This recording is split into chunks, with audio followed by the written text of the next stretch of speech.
যদি সবচেয়ে সহজ পদ্ধতিতে আমের আচার তৈরি করে নিতে চান তাহলে এই রেসিপিটা অবশ্যই একবার দেখে নিতে পারেন। ভাতের শেষ পাতে কাঁচা আমের এই আচারটা খেতে দুর্দান্ত লাগে। নমস্কার বন্ধুরা, মন কিচেনে আপনাদের সবাইকে স্বাগত। আশা করি আপনারা সবাই খুব ভালো আছেন।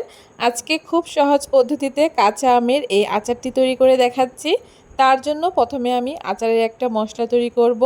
এখানে হাফ চামচ গোটা জিরে, হাফ চামচ মৌরি, হাফ চামচের একটু কম মেথি দানা, আর তার সাথে হাফ চামচের একটু কম সর্ষে, তার সাথে 3টে শুকনো লঙ্কা দিয়েছি। ঝালটা অবশ্যই আপনারা আপনাদের স্বাদ মতো ব্যবহার করবেন। এখন খুব ভালো করে সমস্ত মশলাগুলোকে একসাথে ভেজে নেব।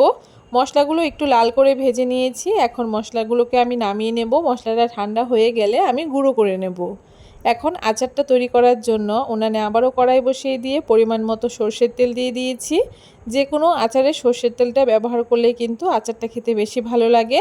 তেলটা গরম হয়ে যাওয়ার পরে এখানে হাফ চামচ মতো পাঁচফোড়ন দিয়ে দিয়েছি, আর পাঁচফোড়নটাকেও খুব ভালো করে লাল করে ভেজে নিয়েছি।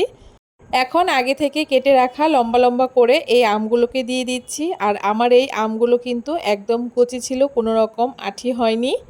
এখন এই আমের মধ্যে পরিমাণ মতো নুন আর পরিমাণ মতো হলুদ দিয়ে দিচ্ছি। হলুদের পরিমাণটা একটু বেশি পরিমাণেই ব্যবহার করছি, এতে আচারের কালারটা কিন্তু বেশ সুন্দর আসে। এখন খুব ভালো করে সব কিছু একসাথে কিছুক্ষণ মিশিয়ে নেব। এভাবে করে নাড়তে নাড়তে দেখতেই পারবেন আমটা কিন্তু একটুখানি নরম হয়ে যাবে। যতক্ষণ না আমটা একটু নরম হয়ে যাচ্ছে ততক্ষণ খুব ভালো করে আমটাকে নাড়িয়ে নিতে হবে। আমগুলো বেশ কিছুক্ষণ নেড়েচেড়ে নিয়েছি, আর আমগুলো কিন্তু বেশ অনেকটা নরম হয়ে গেছে। এখন এখানে স্বাদ অনুযায়ী গুড় দিয়ে দিচ্ছি। আমি এখানে গুড় দিয়ে এই আচারটা তৈরি করছি। যে কোনো আচার গুড় দিয়ে তৈরি করলে এর কালারটা এবং স্বাদটা কিন্তু ভীষণ সুন্দর হয়। তবে আপনারা চাইলে এখানে চিনিও ব্যবহার করতে পারেন।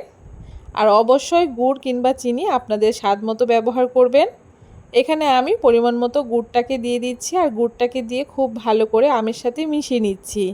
এখানে কোনো রকম জল ব্যবহার করা যাবে না, কারণ গুড়টা থেকেই কিন্তু অনেকটা পরিমাণে জল ছেড়ে দেবে। দেখুন গুড়টা গলে গিয়ে বেশ অনেকটাই জল ছেড়ে গেছে। আর এই আচারটা কিন্তু খুব বেশি শক্ত হবে না, একটু নরম নরম হবে। দেখুন এভাবে করে হাই ফ্লেমে বেশ কিছুক্ষণ জাল করে নিচ্ছি। আর তারপরে এখানে আমি সামান্য একটু কাশ্মীরি লঙ্কার গুঁড়ো দিচ্ছি, এতে কালারটা আরও বেশি সুন্দর হয়। আর এখানে আমি একটুখানি বিট নুনও ব্যবহার করেছি। আচারের মধ্যে একটুখানি বিট নুন ব্যবহার করলে কিন্তু আচারের টেস্টটা ভীষণ ভালো হয়। আপনারা অবশ্যই একবার ট্রাই করে দেখবেন। আর ভেজে রাখা মশলা থেকে 1 চামচ মতো ভাজা মশলা দিয়ে দিচ্ছি। এখন খুব ভালো করে একটুখানি মিশিয়ে নিচ্ছি। এভাবে করে মিশিয়ে নিয়ে এখন উনানের আঁচটাকে মিডিয়ামে রেখে আবারও বেশ কিছুক্ষণ আমি আচারটাকে রান্না করে নেব। আর মাঝে মাঝে কিন্তু অবশ্যই আচারটাকে নাড়িয়ে দিতে হবে যাতে তলায় না লেগে যায়।